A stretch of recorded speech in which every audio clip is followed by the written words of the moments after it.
The prayer slipped out before I could stop it. Not loudly, not confidently, just a quiet whisper in a dark parking lot. God, if love is not for me, please help me stop hoping. The words felt heavy in my mouth, because hope had been hurting me for a long time. Inside the church, the evening service had already begun.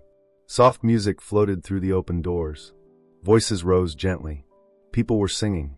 Normally, that sound calmed me. That night, it didn't. I stood beside my car longer than necessary. Keys in my hand. Heart somewhere between faith and surrender. I almost left. Almost drove home. Almost let another Sunday pass without trying again. But something inside me refused to move. Maybe habit. Maybe stubbornness. Maybe God. So I walked inside. Quietly. Carefully. Trying not to draw attention. I chose my usual seat. Third row from the back. Near the wall. Close enough to hear the message. Far enough to disappear. That had become my system. Arrive late. Smile politely. Leave early. Avoid questions about relationships. Avoid conversations about God's timing. Avoid the well-meaning people who said things like, "Your husband is coming soon." I knew they meant well. But after years of hearing it, hope started sounding like pressure. There was a time I believed love would arrive naturally. The way everyone described it. A simple meeting. Shared faith. Shared laughter. Shared future. I prayed those prayers confidently once. But life had been teaching different lessons. Some men spoke beautifully about God, but treated people poorly. Some loved attention more than commitment. Some used faith as a performance. Each disappointment left a quiet bruise. Not dramatic, but real. Eventually, I stopped expecting anything. Not because I stopped loving God, but because I was learning how to live around disappointment. The service continued. Worship, prayer, scripture reading. I tried to listen, but my mind kept returning to the prayer outside. If love is not for me, help me stop hoping. It sounded honest, but something about it scared me. Because hope might hurt, but losing it entirely felt worse. Then the pastor made an announcement. Before we close tonight, greet someone you have never spoken to. Soft laughter spread across the room. People began turning toward strangers. Hands extended. Names exchanged. I felt immediate dread. Unexpected conversations in church can feel overwhelming. I looked down at my Bible, pretending to read, hoping the moment would pass. Then I noticed someone standing beside my row. I looked up. A man stood a few steps away. Calm posture, gentle expression. Nothing dramatic about him. Just quiet presence. He gave a polite smile. "Good evening." His voice was steady, warm. I returned the greeting, expecting that to be the end. But he hesitated, then spoke again. I know this may sound strange.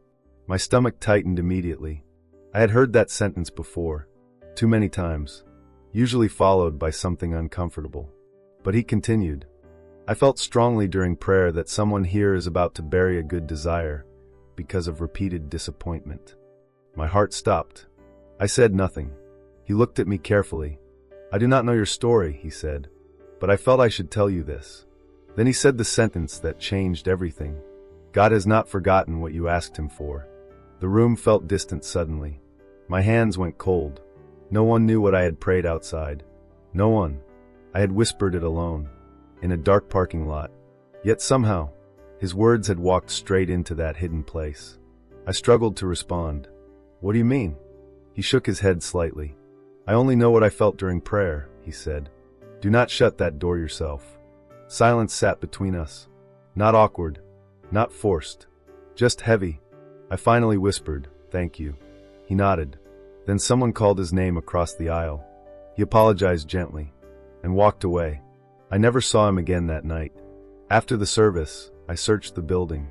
Near the altar, near the entrance, even outside. Nothing. I asked an usher if she knew him. She looked confused, said she wasn't sure who I meant. That bothered me more than I expected, because our church was not that large.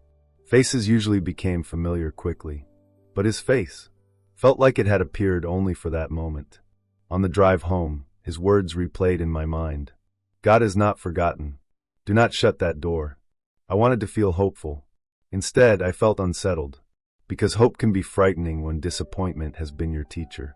3 days later, my aunt called. After a short conversation, she said something unexpected.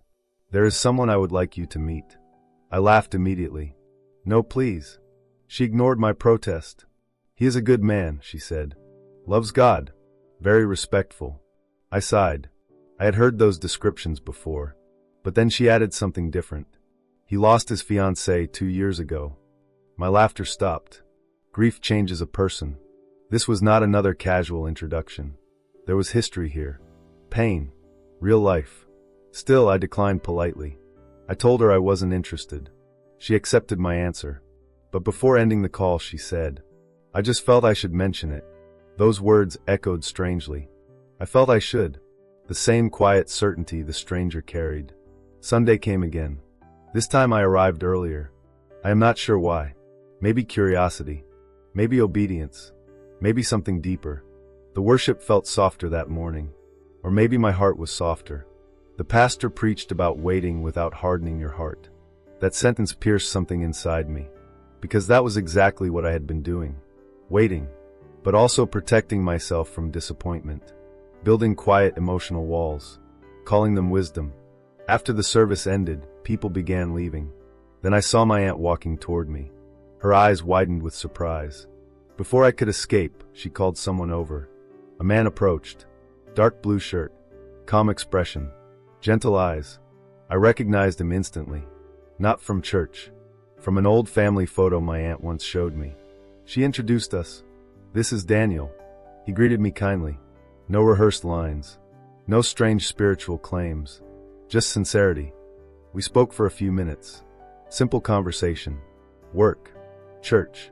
Life. Nothing dramatic. Yet everything felt easy. Before leaving, he asked if he could call sometime. Only if I was comfortable. No pressure. No intensity. Just respect.